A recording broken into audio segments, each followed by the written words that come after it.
IVM. Did you know that you can just download Cred and let it take care of your credit card bills? You really can. It gives you reminders when you're approaching your due date, looks for hidden charges on your bill, and even gives you some kick-ass rewards and cashback. It really pays to be good. Just download Cred.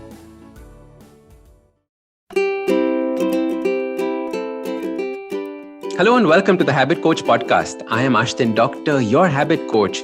And today we're going to be discussing about passion. And we're going to be discussing about work. And we're going to see how passion can turn into your business, how you can use passion in the work that you're doing. You know, we're so often hearing these words saying, passion project or side hustle. And then we're looking at people living the life and we're wondering, how can we do it as well? So today with us, we have a very special guest, Chavi Mittal, and we're going to be talking about how do we turn these passions that we have into our business. So Chavi, welcome to the Habit Coach podcast. Thank you so much, Ashton. I'm so excited to have this discussion because the Habit Coach podcast and all the things that I'm doing now were passions and projects at one point of time that turned into, the mainstream things that we are doing. Tell us a little bit about you. How did you get into all of this? So I think the most challenging thing for anybody in today's day and age is to recognize your passion. Because there's so many opportunities that we have around us and we all want to try our hand at everything. But to be able to identify that this is something that I enjoy doing, I found that the toughest because I've tried a hand at singing, I've tried a hand at acting, and I thought acting was my calling. When I was singing, I thought singing was my calling. And it all gets a little bit confusing. But I think until and unless you don't try a hand at everything, you'll never be able to distinguish between what is the thing for you. So it is only when I started Shitty Ideas Trending as my own venture, when we started creating content of our own, content which we resonated with, content that we related to, and content that we wanted to create, and not which was not dictated by somebody else's thought and idea about creativity. That is when I realized that editing is also something that I enjoy, and social media is something that I thoroughly enjoy. In fact, I think I was the last person to join the bandwagon on Instagram and Facebook. I didn't have a Facebook page for the longest time. I didn't know the power that lay on any kind of social media platform if you actually explore it. And today I'm very happy to say that I have multiple successfully running platforms on social media. And I enjoy every bit of the work that I do, which includes multitude of things. It includes script writing, it includes production, pre-production, being on the set, executing it, editing it, and how to implement it on social media. So Shitty Ideas Trending and Being Woman with Chavi are two of the platforms that I run, along with Be Safe, which is currently on hold because of the lockdown, but it also started beautifully when it did. So, when we look at, so like the first thing that you said was try multiple things, try different things and see which ones resonate with you. How do you know when to call it quits on one? Because, very often we get so attached to it, it becomes part of our identity. Like I'm sure when you were singing, it was, I am singing. Or when you were acting, it was, I am acting. It becomes so much a part of your identity. How do you know that, okay, enough, let me try something else. Maybe this is not what I want to do. When you know that you're doing something and it's not tiring you out completely, it's not making you absolutely fatigued all the time, and you don't feel stressed with the workload. And so many people nowadays feel the work stress. I mean, there are actually sleeping corners in corporates nowadays because they feel that rest and time away from work is so important. But if you feel that while doing something, you're enjoying it so much that you don't realize when is it time to take a break from it, you know that this is what you love to do. I mean, for some people, it's gardening, for some people, it could be so many different things nowadays.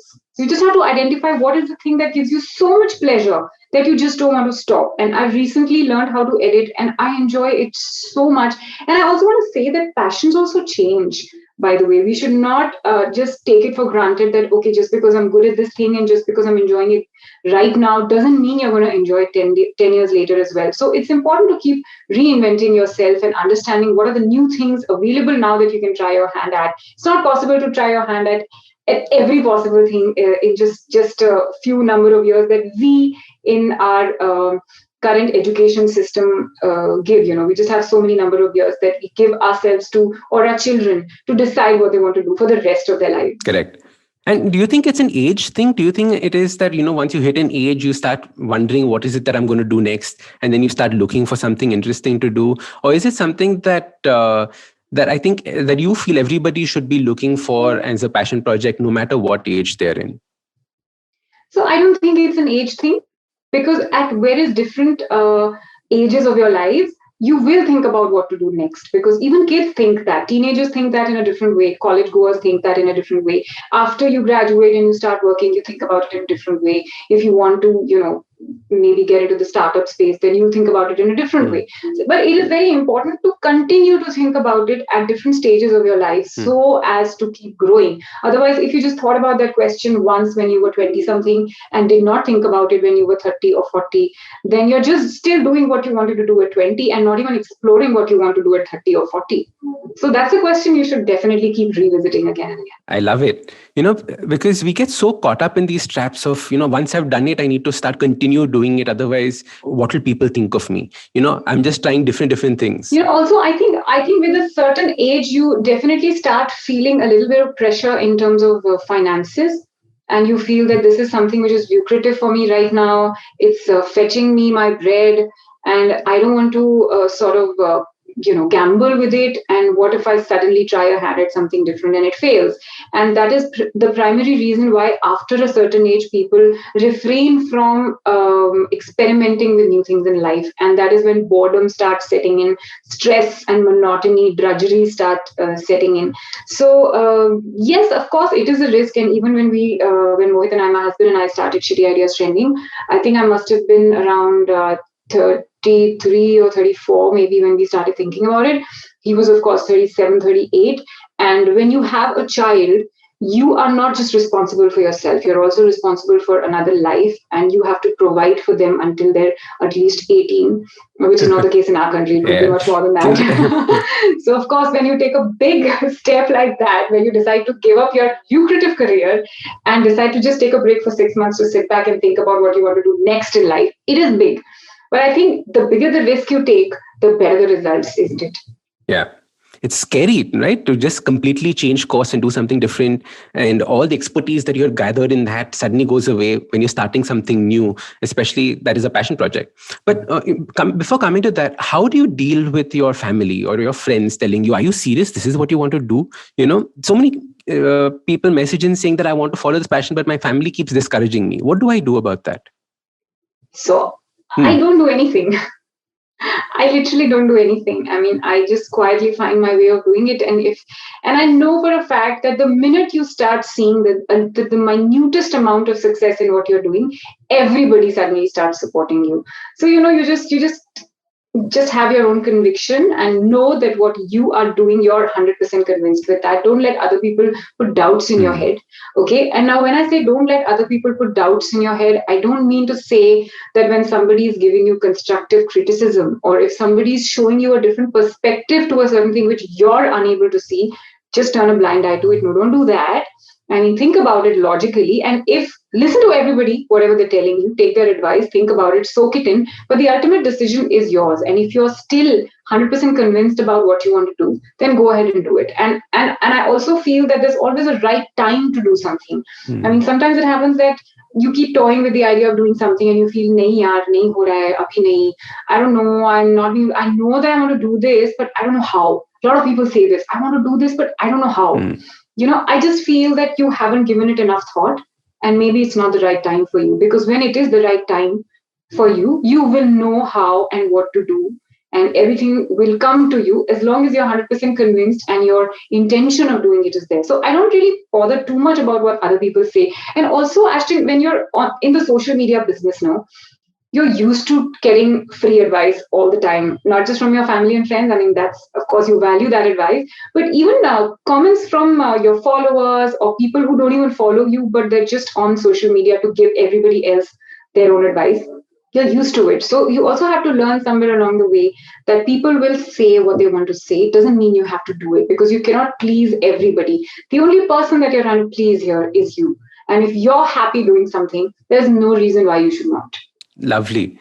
Does that make sense? A lot, because we're constantly getting free advice, and advice is free. We're going to constantly get it, and like you said, knowing internally when the time is right is what matters, right? And especially when you take it as a jump from your passion to your business.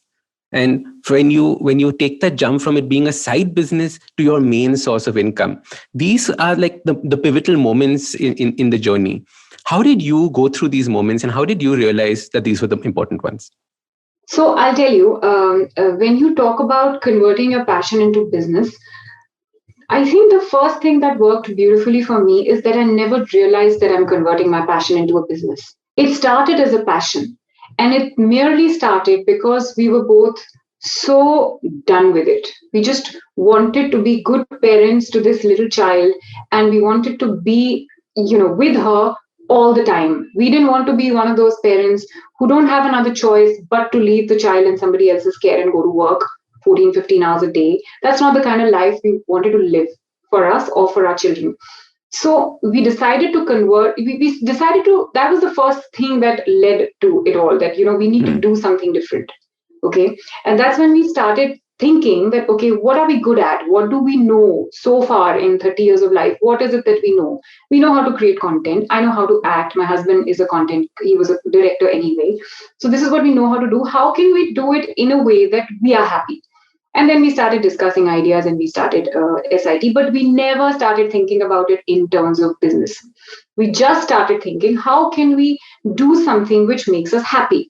And that was the goal. And before we knew it, and I don't think we even realized when it became a business model, and when brands started recognizing us, and when we started getting approached by other people in the market who were watching players like us, is when we realized, oh, this is something that can be converted into a business. And that's when we started thinking about it.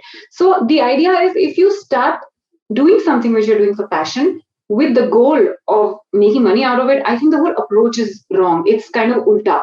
You have to approach it seedha. So that is what is important. I think you do what you do and enjoy it while you do it. Build on your passion. Business will follow. Money will follow. But you need to first build on something which you enjoy doing. Only then will somebody else, who's your consumer, enjoy it as well. And then once it becomes a business, do you still continue enjoying it as much as you did earlier? Is there a little drop? Is there an increase? Is it a different kind of thrill altogether?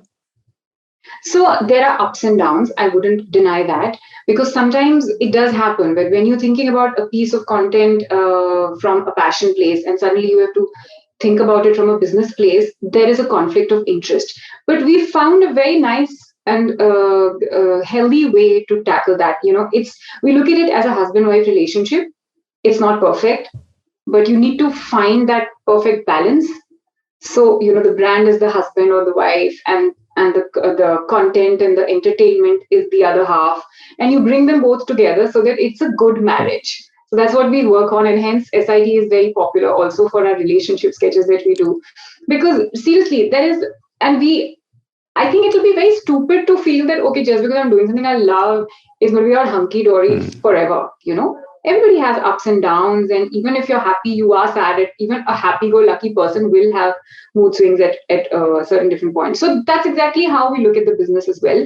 Kabhi acha hai, kabhi kharab hai. Some of the content pieces we really enjoy making, some of them not so much, because every week when you're churning out a video, it doesn't all have to be perfect. So you have to also understand that it's okay. You will bounce back, or you will find that joy again. And the other method that we use to keep reinventing that joy in our business is by reinventing the kind of content we do. Thankfully, in fiction, there is so much that you can experiment with. And on SIT, we do fiction. On Being Woman, now we've started getting into the vlogging space. So that is a completely different space. What kind of ideas do you want to create the vlog around? How you want to edit it? And there's so much to play around with that it's very difficult to get bored with something like this. And do you think this kind of passion project is important only when you have a creative bent of mind, or how does that creativity, or how do you fuel your creativity when it comes to coming up with ideas, coming up with fresh content? Because I know creating content is hard work, right? We just see the end product and we're like, acha, maybe karunga. But when you're actually making it, it's hard work. So how do you continue coming up with these interesting creative ideas? I could ask you the same thing. But actually, to be honest, ideas are like dancing around you all the time. If you're into that space, with what is an idea. Like when we go and meet a friend, for example, there are so many ideas that friend gives us without even realizing that he's giving us ideas. In fact, on a lighter note, so many of our friends don't meet us anymore because they feel that, oh, ये लोग तो हमारे scene में video बना देंगे, हम लोग को नहीं मिलना इनसे, you know. So I'm just kidding, but yeah, that's what happens. You see a husband wife fighting, and you're like, oh, how can you convert this into a funny episode? So that's how it goes. I think it's very entertaining. In fact, so many times when Mohit and I are arguing about something, we'll just quietly take out a diary and pen and be like, you should say this now. Okay, fine. Let's do an episode on this. It's really funny. And in fact, because of that we're even fighting so much lesser now. Because every time we fight, we can see the lighter side of it ourselves. I love it. This is such a cute way of approaching it. Right? Inspirations everywhere when it comes to creating content like this. So, Chavi, in the end, what is it that you would give as an advice to somebody who is thinking of creating a passion or making the passion into a business? What is that one important piece that people should take home and say, this is what I need to do now? Well, first of all, I want to say that the first thing that I said is that you need to identify your passion. A lot of times we get confused when we see somebody else doing something out of his or her passion. We feel, oh, this is so damn cool. I also want to do this. But that is not my passion. That is your passion. Like, I'm very impressed by the podcasts that you do, but that is not my passion. If I try a hand at podcasts, I will fail miserably because that is not something I'm good at, right? So I need to understand what is it that I am good at, irrespective of how successful that particular thing is as a business model for XYZ people. So that is the first thing. I need to try my hand at it once I identify this is it that I want to do. I want to like do it again and do it again and do it again and see, is this boring me? Is this making me grow as a person? Is this making me happy? Is it making me bored? And is it making me feel like, okay, now I have to do this again? You know, if that sort of feeling is coming, then that is not for me. So once you identify what it is for you, you just keep doing it. And don't think about what people say, because people will say, no matter what kind of business you're in, no matter what kind of work profession you're in, people will have a lot of opinions. But you're not here to satisfy their whatever that they want you to do for them. You're not here to do that. You're here to do what you are convinced about, and they will do what they are convinced about. Okay. So that is the most important thing. Once you decide what you do, just go ahead and continue down that road. And another thing that I want to say is that anything before it converts into a lucrative business requires a lot of perseverance. It requires a lot of consistency, and it requires a lot of hard work. When we see somebody else who's successful doing the same thing, we don't see the hard work that they've put in behind it and how many years they've been unsuccessful before they were actually recognized in that business, you know. So that is something that is your journey. I mean, that failure that you're facing or whatever it is that you're facing before you actually start seeing results is the part of your journey, and it is kind of an investment. Like, for example, in YouTube business or in content or in social media business, there's no monetary investment, so to speak. It's not like how much money you have to put in behind a restaurant, you know, but the investment that we have to put is of time, of a lot of dimag, you know, and to constantly study the trends and to constantly keep on our toes to understand what is new, what is happening. All of those things is our investment. So what is your passion? What is it that you need to put in behind it is what you understand, and then you keep doing it. Don't worry about, don't expect quick results, and don't worry about what others say. That's what I'd say. Beautiful. The quick results point is something that we all have to take home because we expect immediacy, and we're all living in this, I want Amazon Prime to be one day delivery kind of world. But it takes a while to grow. It takes a while to become the kind of person that you want to be. So all these things you have to keep in mind when we're doing this. And even, for example, with the Habit Coach podcast, like we're right now at some 450 episodes, but it takes a while to get that momentum in and to get people to understand, so this is the kind of content that we need to create. And like you said, YouTube videos, not necessarily my passion. Podcasting, I absolutely love it. So you have to realize which aspects of it you're playing with and which ones are going to be what you're doing well in. Chavi, thank you so much for coming on the podcast and sharing this with us. How can people get in touch with you and connect with you? Well, the best place to get in touch with me is my Instagram. DMing me on Chavi Hussain. @Chavi Hussain is the handle. Perfect. Instagram. Thank you so much. Thank you. Lovely to be here. So start these habits and share with us your progress. using the hashtag #TheHabitCoach.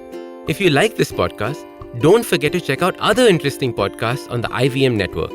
You can listen to us on the IVM Podcast app or ivmpodcast.com. You can also follow us on social media. We are at IVM Podcasts on Twitter and Instagram.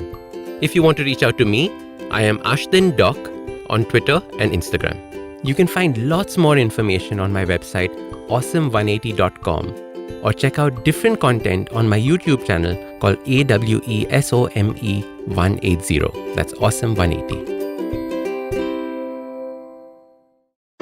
I hope you enjoyed that show. If you aren't following us on social media, please do. We're IVM Podcasts on Twitter, Facebook, and Instagram. I would like to thank the sponsors of the network this week, Cred, Ciet, and PayPal. Thank you so much. You make everything possible. Before I recommend a couple of episodes, I just wanted to quickly talk a little bit about Ankush Champanerkar. Ankush was a team member who we lost due to COVID-related complications. He was a really fun guy, and I wish I knew him better than I got to know him in the short time he was with us. But I hope that you can remember him in your thoughts and prayers. Also, a quick reminder about Pod for Change, the initiative set up by the podcasting community, along with Give India, the NGO partner. You can go to tinyurl.com/podforchangeindia, and I'm sure that it would be much appreciated, any donations that you could give. With that, let me quickly give you a couple of highlights from this week. Aditi Mittal was on Cyrus Says. Great episode, do check that out. On the Habit Coach, Ashton talks about using the word impossible and suggests some better alternatives. On Advertising is Dead, Varun was joined by Harsh Lal, the co-founder of the Soul Store. On This Round is on Me, Gauri talks to Pankit Desai, who is the co-founder and CEO of Secure Tech. And finally, I'd like to mention that we have a new show called Tere Mere Raste, hosted by Keshav Chaturvedi. This time it's a trip to the beautiful blue city of Jodhpur, but every week he's going to tell you about his travels as a photographer. It's really well put together, really well done. I couldn't be more excited about the show. Please do definitely check that out. And with that, I hope we see you again next week. Namaskar, dear friends. My name is Ashish Vidyarthi. Life, as you know, is a journey. And you and I, travelers, how can we celebrate this travel? I have a podcast for you, Begin the Journey. I share stories and moments from my life. Do tune in every Monday and Thursday to listen to my podcast on the IVM Podcast website, app, or wherever you get your podcast from. Cheers.